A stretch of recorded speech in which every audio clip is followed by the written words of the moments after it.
4 outspoken Democratic politicians, all women of color, all US citizens, all but one born in the United States. Yet according to President Trump, they should all go home and fix the problems in their own countries. Leading Democrats have rounded on Mr. Trump, accusing him of racism, whilst Theresa May described his language as completely unacceptable.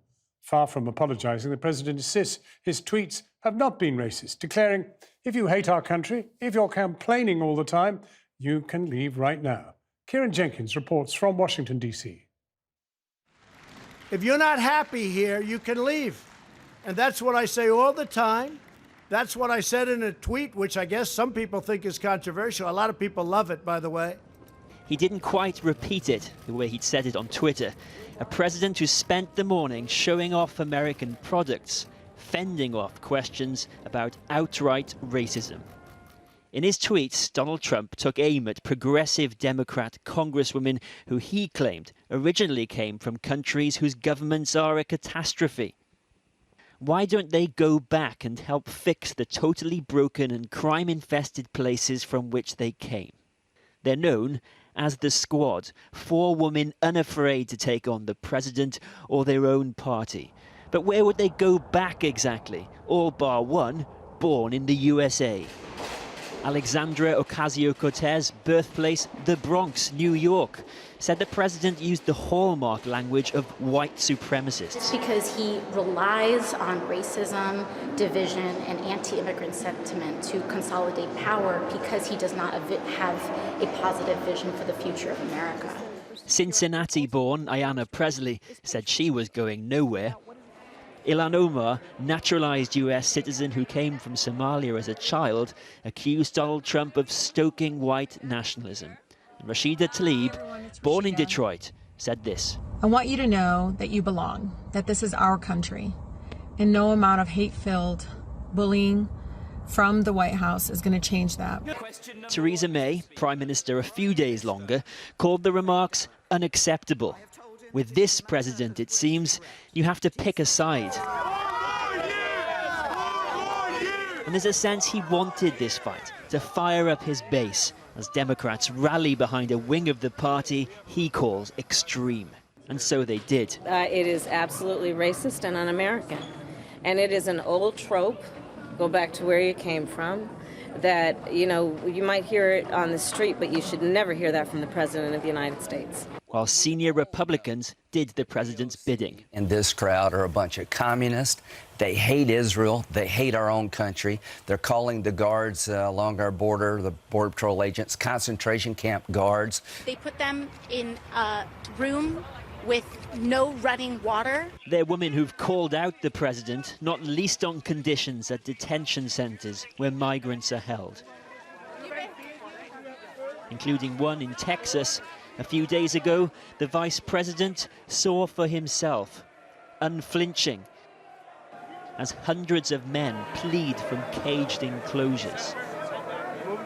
He said we are forever devoted to safeguard America first, to stabilize America first, to prosper America first.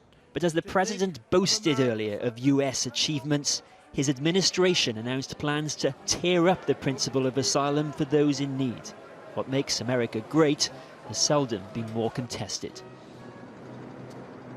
I'll put those tweets aside just a second. The asylum ban that the White House just announced has potentially huge ramifications.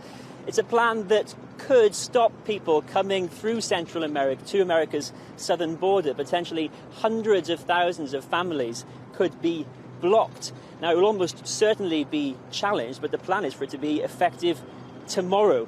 Well, today, Americans are asking themselves if the leader of this great multiracial, multi-ethnic country is a racist. Does he use the language of a white supremacist? Well, Donald Trump answered that question himself in the last hour. He said, it didn't bother me, and people agree with me. Well, for his critics, it's not even dog whistle racism, it is foghorn racism.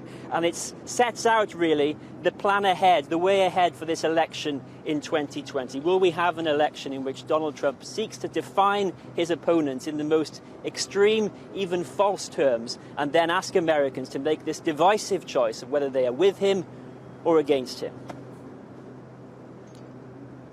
Kieran Jenkins. Well, now we're joined from Washington by the Democratic Congressman Jim Hines, who's represented Connecticut's 4th District for 10 years. Congressman Hines, thanks for joining us. I mean, you, like the 4 congresswomen he has called out, are foreign-born, in your case in Peru. Why do you think he didn't call you out as well? Well, first of all, 3 of the 4 congresswomen that he called out were born in the United States, unlike me. But you ask exactly the right question. This has nothing to do with birthplace. This has to do with the president's deeply ingrained belief that unless you are what I am, a white male of European descent, you're not really an American. And look, this harks back to the way Donald Trump made his political debut in this country by suggesting that the nation's first black president, who of course was born in the state of Hawaii in the United States, was in fact, as he was trying to spread, born in Africa. So this is a long trope with Donald Trump that illustrates his fundamental racism, and by the way, his fundamental misunderstanding of the values, not just of immigration, but of dissent. This idea that they should go back or leave if they don't like the country. This goes back to the Vietnam War when people were chanting, love it or leave it. But people forget, and I'm glad in particular to say this on BBC, that this country was formed in dissent against George III. So apart from his racism, of course, he is demonstrating his fundamental lack of understanding of what the United States of America is all about. Well, now, I mean, is he literally trying to turn America white? Well, no, of course he doesn't begin to have the power to do that, although I would tell you that his immigration policy creating, and this is of course explicitly what he says his immigration policy is to do, to create fear, to create conditions so awful that people won't seek to come to this country.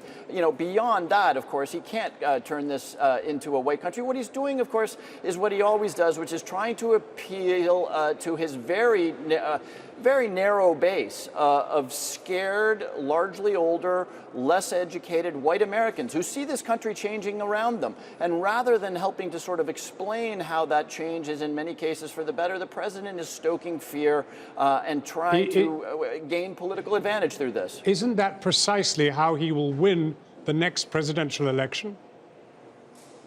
Well, you can't win a presidential election simply with a base as narrow as his. So one of the interesting political questions here is, at what point does he look to just add some support to that very narrow base? Obviously hard when you're attacking communities of color, when you're attacking women, very, very hard to do. But if all he does is stick with his 35%, by the way, many of whom occupy offices in this building, it's going to be hard for him to win. But one of the things he will do, and this really gets to the heart of your question, as awful as this is, he is also demonstrating his ability to change the narrative, to get people like me and the Democratic Party off the topic of the things that are causing anxiety for Americans: retirement security, healthcare costs, a cleaner government, and have us chasing these things because he wants us to do it. So as awful as it is, there is a dark electoral logic to what he's trying to do here. One of the 4 particular congresswomen that he called out, besides being of color,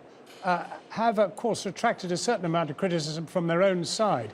Is Trump using them really to portray the face of the Democrats? Well, of course he is. That's the point here. And that has a racial component. It has a religious component. 2 of these women are Muslim.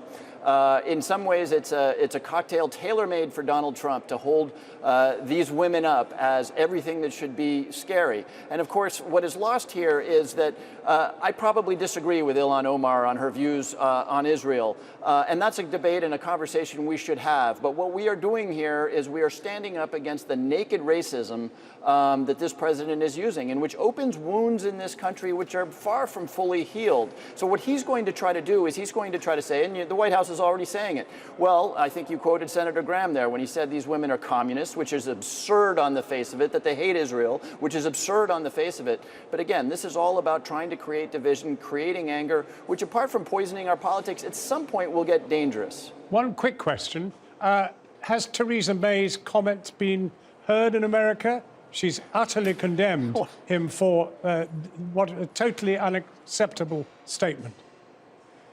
Well, it's remarkable. I mean, her condemnation by a conservative prime minister preceded really any condemnation from people of the president's own party in the Senate and the House of Representatives, so that it is a conservative prime minister who is first out of the box saying what everybody knows, which is that these comments are unacceptable. And even now, we haven't heard any real condemnation. In fact, most of the condemnation we heard is like, well, I don't approve of what Ilhan Omar says, or I don't approve of AOC's policies, which, by the way, how is that in any way relevant to standing up against racism? So even now, after the prime minister did a courageous thing, did the right thing, my Republican colleagues are cowering. Well, Congressman Heinz, thank you very much indeed for joining us.